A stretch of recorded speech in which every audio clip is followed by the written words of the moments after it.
Welcome back to Basic Brush Skills. In this episode, we're talking about base coating.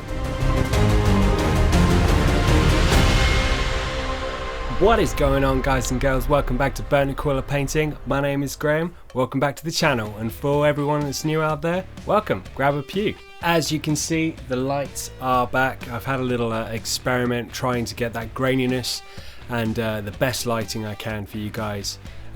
Had a couple of issues, didn't like the last video's lighting whatsoever, so I came back to this. Still working on it, so it's a bit of a work in progress, but I think we're getting there, we're getting closer. As I said, this video is all about the base coating stage, so let's get into it. We're carrying on with our Stormcast Eternal that we started last week in the priming phase, so if you haven't seen that video, go check it out, it's in the description below. This video is a part of a series called Basic Brush Skills, where I go through some of the basic techniques to help you guys level up your painting skills. So, what is base coating? Why do we do it? Base coating is basically the foundation colour of what you're painting. So if you're painting a red cloak, the base colour, the base coat is going to be red.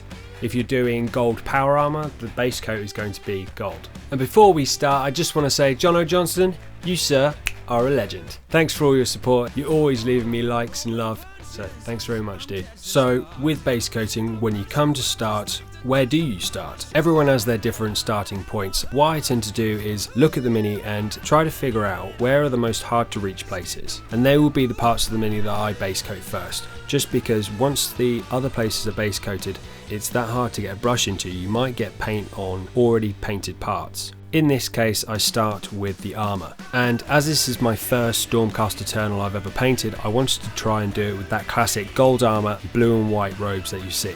Remember, when you're base coating your miniatures, you don't have to subscribe to a certain theme. This is our hobby. Paint it how you want to. While base coating, make sure you remember a couple of things. Base coat paint can be quite thick at times, especially when you're using the Citadel paints.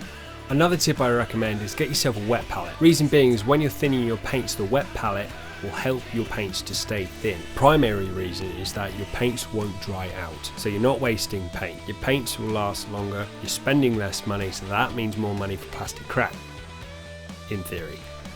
Also, if you're in the middle of a painting session, you have to go to work, or you have to go to bed, you just put that lid on, and the next day you're ready to go. Especially when you're mixing paints, you're going to have the same paints and the same colours that you pre-mixed the day before, ready and waiting for you. Mine are made out of a Citadel grass container. It's just got a good sturdy lid. If you want to see how I made mine, let me know in the comments. I use a mix of water and flow improver, but water does just as well. Most people say you want the consistency of milk when you're thinning your paints. Personally, I think that's a good guidance to go by. You don't want it so thin that you're doing 5 to 6 to 7 layers and you're still not getting that full colour. Another reason why you would want to thin your paints is because you don't want to clog up your details of the miniature. So thinning your paints and having a couple of passes with that single colour will A, keep the details of the miniature fresh, and 2, help the paint to look a lot smoother, so you're not getting that patchy paint effect. And as this is a basic brush skills video, I didn't want to go down the route of texturing, but if you do want to see a more advanced video series, let me know in the comments. While base coating, it really is as easy as going around the mini and filling in the colours almost like a dot to dot. You're just blocking in those colours. Don't worry about making any mistakes,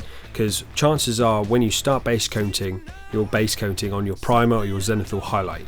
But as you get through your base coats and you're filling in those areas, try to be a little bit more precise on where you're putting your brush. Obviously, if you make a mistake, don't worry. Wait until the end of the base coating process and then you can start doing your touch-ups. You start doing them now, it'll take far longer, so wait until the end and then do them all at the same time. That's a little trick that I learned from my speed painting video.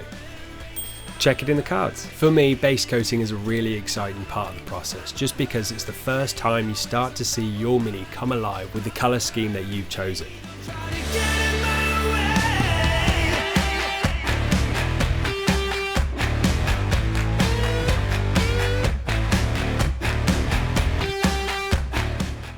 And And once you've blocked in the colour and all your touch-ups are done, your base coating is finished. It really is the easiest and most simple part of the process. If you remember the steps that I've shown you in this video, your base coating stage will be super easy. So what did you think of the video? Let me know in the comments below. If you haven't already, like and subscribe to Burn Aquila Painting. It's the only way to see all of my content and that you're not going to miss out if you hit that bell as well. I just want to say a massive thank you to all my subscribers and all you guys that are checking out this video. Let me know what you think of this video series so far. Are you enjoying it? What else do you want to see? Do you prefer my longer videos that I've done in the past, or are you enjoying these short videos that I'm doing now? And remember to leave a comment on what you're painting down below. I love reading them and I respond to all of my comments. But for now, until next time, peace!